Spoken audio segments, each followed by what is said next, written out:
Hello students, welcome to BBVN online classes, and in our previous video session we were reading the chapter What Katy Did. So far इस chapter में हमने पढ़ा that it is a story of a young girl named Katy and she was very much depressed because of her illness. She was bedridden for a long time and right now she is very much gloomy and sad because of her uh, illness and her position. So when cousin Helen came, she encouraged her to do something for the children, to learn something, to study, and to keep going in life. And she tells her about the school of pain, जिसमें उसने lessons की बात करी है, जो lessons हैं the lesson of patience, जो कि हमें हार्डेस्ट स्टडी है लाइफ की, देन होपफुलनेस है, चीयरफुलनेस है, तो और making the best out of your things, अपने समय का जो बेस्ट यूज़ वो किस तरीके से कर सकती है, लोगों की हेल्प किस तरीके से कर सकती है, ये सारी चीज़ें हुई. सो चलिए नेक्स्ट हम पढ़ना शुरू करते हैं. Because you can you be of use, it seems to me that you have more of a chance with the children now than you ever could have had when you were well and flying about as you used to. तो वो उन्हें कहती है कि तुम अगर बच्चों के लिए कुछ करना चाहती हो तो तुम अभी भी कर सकती हो, और इवन इस हालत में तुम बच्चों के लिए और भी ज़्यादा अच्छे से काम कर सकती हो, क्योंकि अगर तुम अच्छी हालत में होती तो तुम्हारे पास में बहुत सारे काम होते, like you are also a student, तुम्हें स्कूल जाना होता, अपने होमवर्क्स करने होते, खेलना होता, घर में इधर उधर तुम फुदकती रहती. लेकिन अब तुम्हें क्या करना है, इस बेड पर बैठी हो तो तुम अपना काम ईजीली कर सकती हो, टाइम दे सकती हो. Do you know, I don't think you have that reason for being sorry. और मुझे ये लगता है कि तुम बीमार हो इसलिए तुम बुरा फील कर रही हो, दुखी हो रही हो, ऐसा तो बिल्कुल भी नहीं होना चाहिए. Why not, said Katy astonished. फिर कैटी कहती है क्यों नहीं होना चाहिए, मैं क्या कर सकती हूँ बेड पर लेटे लेटे. Then she said, I can't think what you mean, said Katy sadly. Why, Cousin Helen, half the time I don't even know where they are or what they are doing, and I can't get up and go after them, you know. वो कहती है कि मैं आपका meaning नहीं समझी, क्योंकि half of the time तो मुझे पता ही नहीं होता कि बच्चे जो हैं वो कहाँ पर हैं, और पहले की तरह मैं उन्हें पकड़ पकड़ के तो ला नहीं सकती कि तुम चलो पढ़ो, तुम चलो पढ़ो. तो मुझे कैसे पता चलेगा कि वो लोग कहाँ पर हैं और मैं किस तरीके से उनके लिए ज़्यादा यूज़फुल बन सकती हूँ. But you can make your room such a delightful place that they will want to come to you.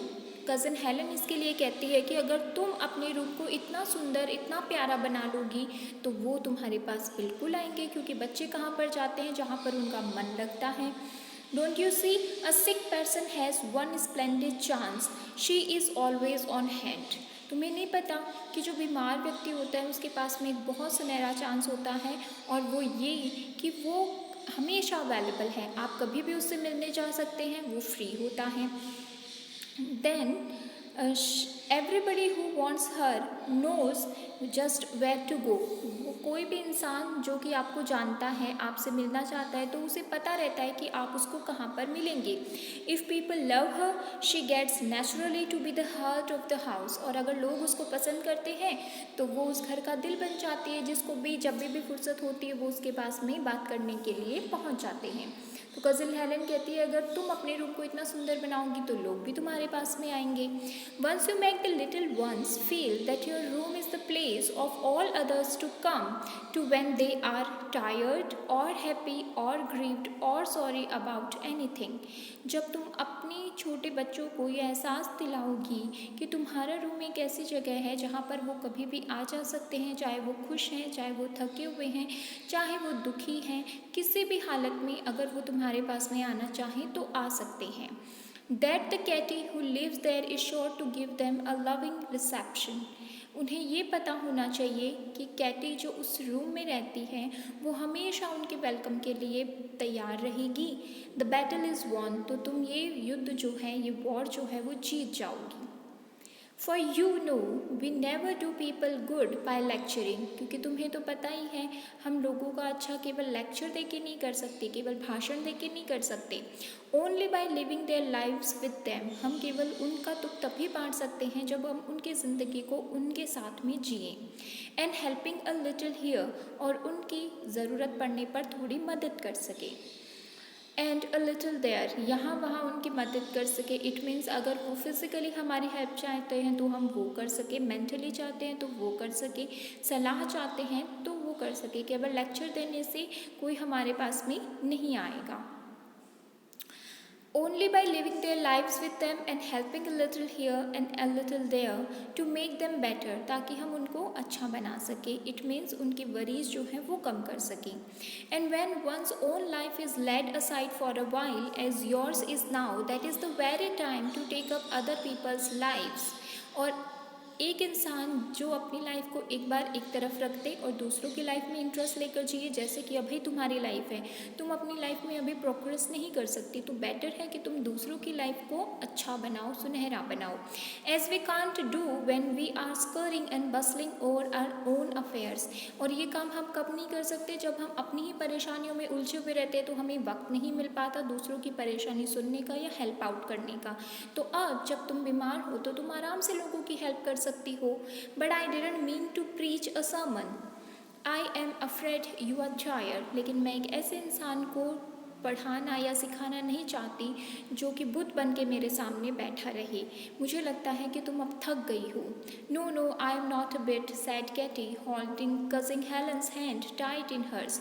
You can't think how much better I feel. Oh cousin Helen, I will try.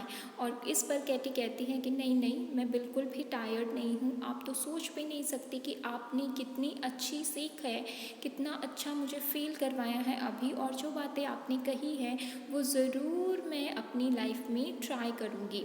So this is it. जो glossary work है वो आपको notebook में करना है.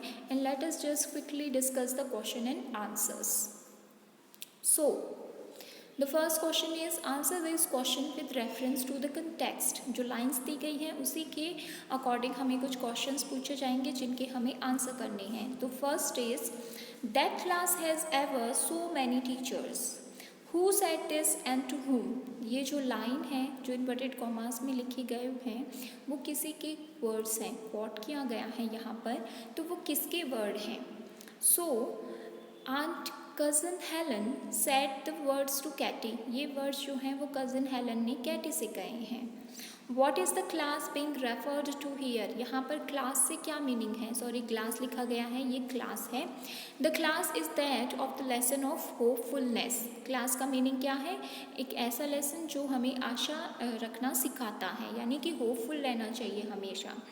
Name out teachers of this class. उस class के teachers का नाम. The sun is the teacher of the class. सबसे पहला जो कज़न हेलन ने मेंशन किया है वो है सन का. Why do you think the speaker mention this teacher. आपको क्यों लगता है कि सन एज अ टीचर यहाँ पर स्पीकर ने मैंशन किया है.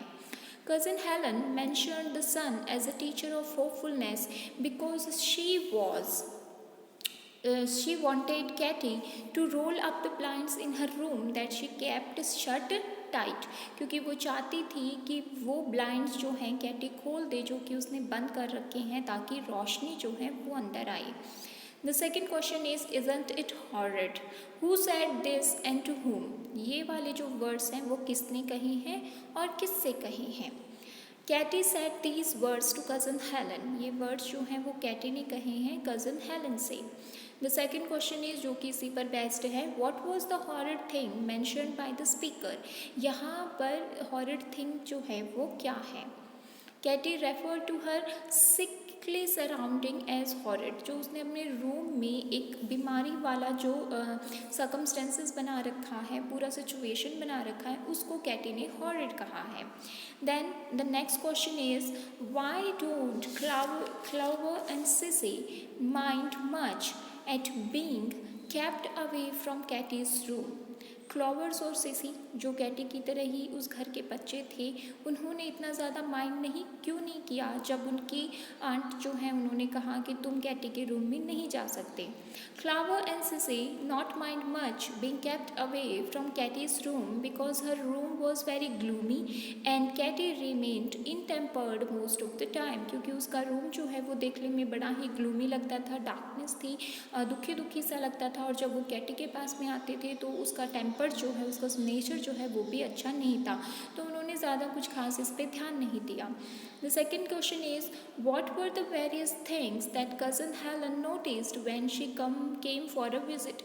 वो कौन कौन सी चीज़ें हैं जब cousin Helen कैटी से मिलने आई तो उन्होंने नोटिस करी। When cousin Helen entered Cathy's room, she found Cathy looking dismal and sick. उन्होंने देखा कि कैटी जो है वो बहुत ही उदास और बीमार लग रही थी। Katie's eyes had red circles around them from crying, और कैटी की आंखों के आसपास लाल कलर के जो सर्कल्स होते हैं वो बन गए थे क्योंकि वो कॉन्स्टेंटली रोती रहती थी। Her hair and dress looked unkempt, उसके हेयर और ड्रेस जो है वो ऐसा लगता था कि कई दिनों से क्लीन नहीं हुए हैं, बाल बनाए हुए नहीं लगते थे, और ड्रेस हालांकि क्लीन थी लेकिन वो अच्छी नहीं लग रही थी, क्रैम्प्स पड़े हुए थे उस पर। Although Kathy's room was tidy, it was gloomy because of the chairs against the wall and a row of medicines on the chimney pieces. तो कैटी का रूम हालांकि दिखने में सुंदर था, साफ़ सुथरा था, लेकिन वो बहुत ज़्यादा डार्क था क्योंकि कर्टन्स डाले हुए थे। फिर चेयर जो है वो कैटी के पास में ना होकर दरवाजे के पास दीवारों के सटा कर रखी हुई थी, और चिमनी पीस पर पूरी मेडिसिन के बॉटल्स जो हैं वो सजाई हुई थी। तो जो ये सारी चीज़ें जो हैं वो कज़न हेलन को पसंद नहीं आई। The last question is what were the different things that Katie wish to do. कौन कौन सी वो चीज़ें हैं जो कि कैटी जो है वो करना चाहती थी, उसका मन था, उसकी विश थी। Katy wanted to help people and become famous, वो लोगों की मदद करना चाहती थी और फेमस बनना चाहती थी। She wanted to teach the children of the house Clover and Cissy and take care of them, वो घर के दोनों बच्चे क्लावर और सिसी को पढ़ाना चाहती थी और उनकी देखभाल करना चाहती थी। So this were the question answer you have to do in your notebook. Thank you.